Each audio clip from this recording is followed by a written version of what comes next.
എന്നാ കാണ്. അയാളുടെ തലമുടിക്ക് കുത്തിപ്പിടിച്ച് ഭിത്തിയിലിടിച്ച് എന്നെ മുറിവായി കാണുന്ന എനിക്ക് ഇവിടെ വെച്ച് എന്തെങ്കിലും സംഭവിച്ചു പോയാ അതിന്റെ പൂർണ്ണ ഉത്തരവാദിത്വം എന്റെ ഭർത്താവായ ശിവന് മാത്രം. മകന്റെ വീരസാഹസിക രംഗങ്ങൾ കണ്ടോ? എന്റെ ഭർത്താവായ ശിവന് മാത്രം. കണ്ടില്ലേ, എന്നെ കൊല്ലാനായിട്ട് അയാള് വാതിൽ ചവിട്ടി പൊളിച്ച് അകത്ത് കയറാനുള്ള ശ്രമം. ഡെയ്സി വാതിൽ ഉറക്കാനാ പറഞ്ഞേ, ഇല്ലെങ്കിൽ ഞാൻ ചവിട്ടി പൊളിക്കും. നിന്നെ അവിടെ ഇട്ട് പച്ചയ്ക്ക് ഞാൻ കത്തിക്കും. കേട്ടല്ലോ പറഞ്ഞത്. ഇത്രയേറെ ഉപദ്രവിച്ചിട്ട് അയാൾക്ക് കലി അടങ്ങിയിട്ടില്ല. എന്നെ കൊന്നാലേ കലി അടങ്ങുള്ളൂന്ന് പറയുന്ന ആളുടെ അടുത്തേക്ക് ഞാൻ എങ്ങനെയാ വാതിൽ തുറന്നു ചെല്ലുക? ജീവനിൽ ആർക്കാ പേടിയില്ലാത്തത്? ഡെയ്സി വാതിൽ ഉറക്ക്. ഡെയ്സി മര്യാദക്ക് വാതിൽ ഉറക്കാനാ പറഞ്ഞേ. എന്നെ രക്ഷിക്കണം. ഇയാളൊരു സൈക്കോ കില്ലറാന്ന് എനിക്കറിയില്ലായിരുന്നു. ഡെയ്സി വാതിൽ തുറക്കാനാ പറഞ്ഞേ. സ്ത്രീകളെ ദ്രോഹിക്കുന്നതില് സന്തോഷം കണ്ടെത്തുന്ന ക്രൂരനായ ഒരു സൈക്കോ ഏത് പെൺകുട്ടികളെ അയാൾ വലയിലാക്കും. കളക്ടർ ശാലിനി വിഷ്ണുവിനെ വരെ അയാൾ വലയിലാക്കി കഴിഞ്ഞു. നിന്നോടാ പറഞ്ഞ വാതിൽ ഉറക്കാൻ. ഇന്നത്തെ അയാളുടെ ഇര ഞാനാണെങ്കിൽ നാളെ നിങ്ങളുടെ പെങ്ങളോ മകളോ ഭാര്യയോ ആവാം. വാതിൽ തുറക്കാം. അയാളുടെ ലക്ഷ്യം സ്നേഹിച്ച് പീഡിപ്പിക്കുക. ഇതൊരു തരം ഭ്രാന്ത. കണ്ടില്ലേ, എന്റെ തലയൊക്കെ പൊട്ടി ചോരൊലിക്കുന്നത്. മര്യാദക്ക് വാതിൽ തുറക്കാൻ. എന്റെ തലയുടെ ഭിത്തിയിൽ ഇടിച്ചു പൊട്ടിച്ചതാ. സ്ത്രീകളെ സ്നേഹിച്ച് വശീകരിച്ചിട്ട് ക്രൂരമായി പീഡിപ്പിച്ച് കൊല്ലുക, അതിൽ ആനന്ദം കണ്ടെത്തുക. നിന്നോട് വാതിൽ തുറക്കാനാ പറഞ്ഞേ. നാളെ ചിലപ്പോ റെയിൽവേ ട്രാക്കിൽ എന്റെ ജഡം കണ്ടാൽ എന്നെ അയാൾ കൊന്നുകൊണ്ടിട്ടതാന്ന് മനസ്സിലാക്കിയാ മതി. അവള് ചാവുന്നെങ്കിൽ അവിടെ കിടന്ന് ചാവട്ടെ, അല്ലാതെ ഞാൻ എന്ത് ചെയ്യാനിപ്പോ?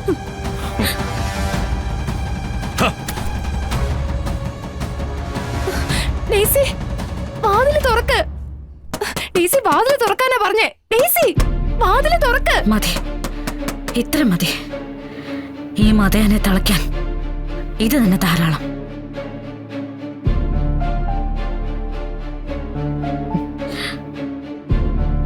എന്നെ അയാൾ കൊന്നുകൊണ്ടിട്ടതാന്ന് മനസ്സിലാക്കിയാ മതി. എല്ലാം വേണ്ട പോലെ തന്നെ കിട്ടിയിട്ടുണ്ട്.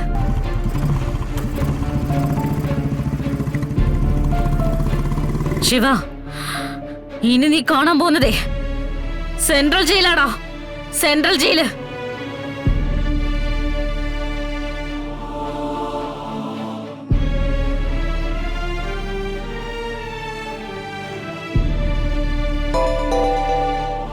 ഹലോ. ചേച്ചി പറഞ്ഞ പോലെ ഞാൻ വീഡിയോ എടുത്തിട്ടുണ്ട്. ഓ, എടുത്തോ? ആര് കണ്ടാലും കരളലിഞ്ഞു പോകുന്ന രീതിയിലല്ലേ എടുത്തിരിക്കുന്നത്? മാക്സിമം സെന്റിഗേറ്റ് തന്നെയാ ഞാൻ എടുത്തിരിക്കുന്നത്. ഇനി ഇതിൽ ചേച്ചിക്ക് ചെയ്യാവുന്ന എന്താന്ന് വെച്ചാ ചേച്ചി ചെയ്തോ. അവനകത്ത് പോണം, എനിക്കത്രേ വേണ്ടൂ. എന്നെ വേണ്ടാത്തവൻ നമ്മുടെ നാട്ടിലങ്ങനെ വിലസി ജീവിക്കണ്ട. കളക്ടറുടെ ഒപ്പം അവനെ ഞാൻ അങ്ങനെ ജീവിപ്പിക്കുകയില്ല. വീഡിയോ ഞാൻ ഇപ്പൊ തന്നെ അയച്ചുതരാം. ശരി.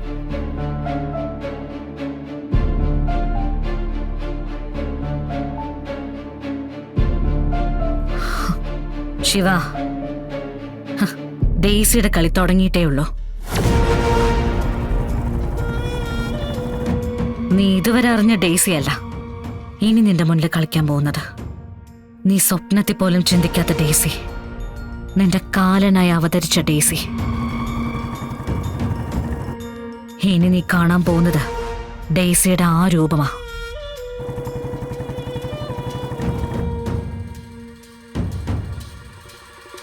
എടി, നിന്റെ മകൻ കാരണം തല ഉയർത്തി പുറത്തിറങ്ങി നടക്കാൻ പറ്റാത്ത അവസ്ഥയായല്ലോ. എടി, എന്റെ 2 മക്കളും പാഴായി പോയല്ലോ. എന്റെ ദൈവമേ, ഇനി ഞാൻ എങ്ങനെയാണ് പുറത്തിറങ്ങി മറ്റുള്ളവരുടെ മുഖത്ത് നോക്കുന്നേ?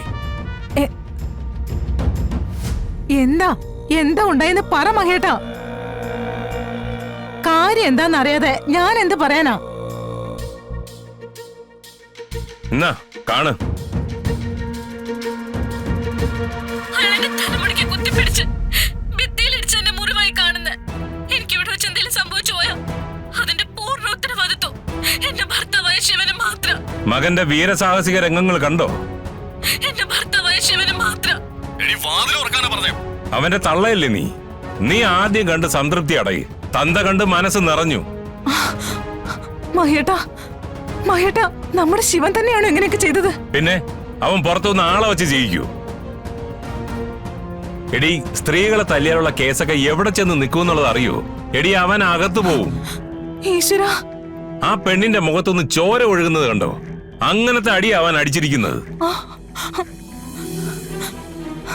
മഹേട്ടാ, മഹേട്ടാ, നമ്മുടെ മോൻ. അവനെ രക്ഷിക്കണമെന്നാണോ പറഞ്ഞുകൊണ്ട് വരുന്നത്? അത് നീ ചിന്തിക്കുകയേ വേണ്ട. എടി, താലി കെട്ടിയ പെണ്ണിനെ ഒഴിവാക്കാൻ വേണ്ടിട്ട് അവൻ നടത്തിയ വധശ്രമം, അതാണ് പോയിന്റ്. അഴിയെണ്ണു അവൻ. ഏത് കൊടി കെട്ടിയ വക്കീല് വന്നാലും ഈ കേസിൽ നിന്ന് അവനെ രക്ഷിച്ചെടുക്കാൻ പറ്റില്ല. പിന്നെ ഞാൻ ഈ കാര്യത്തില് ആ പെണ്ണിന്റെ കൂടെയാ. അവനെ ആത്മാർത്ഥമായിട്ടാ സ്നേഹിച്ചത്. അവൾക്ക് ജീവനാ. അതുകൊണ്ടാ അവൻ അവളെ തള്ളി പറഞ്ഞിട്ടും പിന്നെയും പിന്നെയും അവൾ അവന്റെ പിന്നാലെ ചെല്ലുന്നത്. മഹേട്ടാ, എന്നാ പിന്നെ നമുക്കൊന്ന് അവിടെ പോയി അവളെ കണ്ടാലോ? കേസും കൂട്ടും ഒന്നും വേണ്ട, സംസാരിച്ച് അവന്റെ മനസ്സ് മാറ്റാന്ന് പറഞ്ഞു നോക്കിയാലോ? ചെന്ന് കേറിക്കൂട്. എടി, ആ യോഹന്നാനും ആന്റണിയും ഒക്കെ ഇത് കണ്ടിട്ട് വിറളി പൂണ്ട് നിൽക്കുകയായിരിക്കും. സമാധാന ചർച്ചയ്ക്ക് വേണ്ടിട്ട് ചെല്ലുന്നവരെ വീട് കയറി ആക്രമിക്കാൻ നോക്കിയെന്നും പറഞ്ഞ് കേസ് കൊടുക്കും അവന്മാര്. മകന്റെ ഒപ്പം നിനക്ക് സെൻട്രൽ ജയിലിൽ പോയി കിടക്കണോ?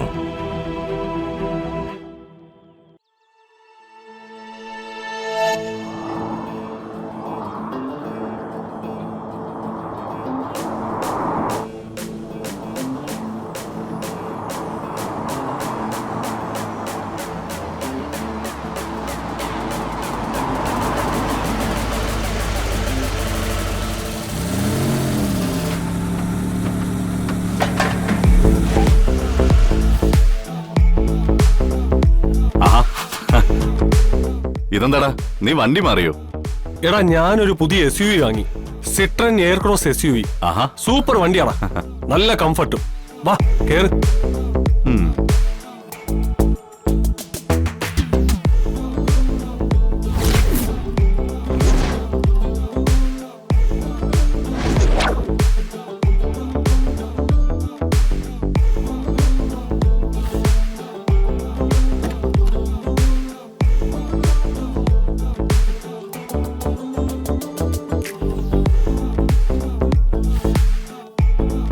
കൊള്ളാലോടാ.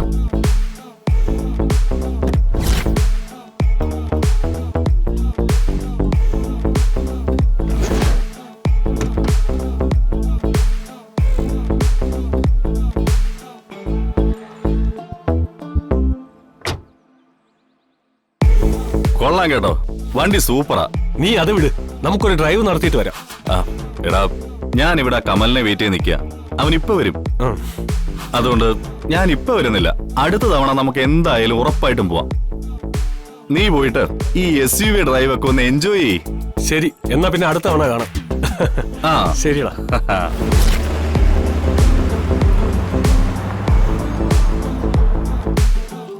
വണ്ടി കൊള്ളാം, സൂപ്പർ.